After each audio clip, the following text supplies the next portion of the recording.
Selamun Aleyküm saygılı vatandaşlar, dindaşlar. Sizinle beraberlikte Kırım Muftisi Aydar İsaoğlu Rustemov. Bismillah ve salatu ve selamu ala Resulillah. Allahümme allimna ma yenfa'una ve enfa' bima allamtana. Allah Subhanahu ve Teala yüce kitabında buyurar ki: "Ba'da a'udhu billahi mineşşeytanirracim. Ya eyyühellezine amenu tubu ilallahi tevbeten nasuha." Ey iman etkenler, Allah'a ihlasla tevbe etiniz. Asa rabbukum en yukeffira seyyiatikum. Belki de Allah Subhanahu Teala sizin günahlarınızı bağışlar. Ve yudkhilakum cennetin tecri min tahtihal enhar. Ve sizni cennetke kırsetir. Ramazan ayı mübarek bir aydır. Ramazan ayı bir büyük bir fırsattır. Ve en sıradır, en vakittir günahlardan vazgeçmeye. Allah'a Subhanahu Teala tevbe etmeye.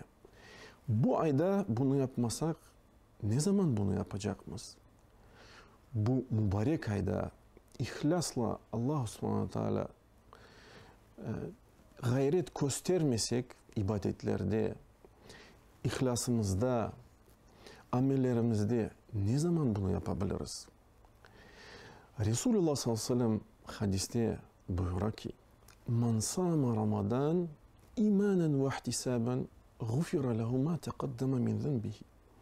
Kim Ramazan ayında iman etip ve sevap almak için oraza tutsa, Allah Subhanahu Teala bütün olğan onun keçken günahlarını bağışlar.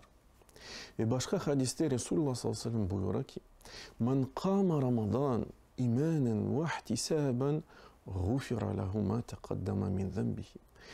Kim Ramazan ayında namazlarını, teravihlerini kılsa, daimi şekilde imanen Allah'a iman etip, yani farz olğanını, Allah'tan indirilgen, iberilgen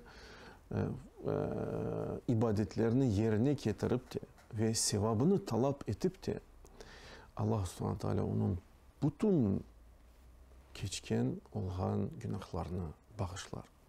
Allah Subhanahu Teala bizni afu etsin, bizge ihlasla tevbe etmeye nasip eylesin. Allah Subhanahu Teala bu orazalarımızı en güzel şekilde geçirmeye nasip eylesin. Teravih namazlarını kılmaya nasip eylesin.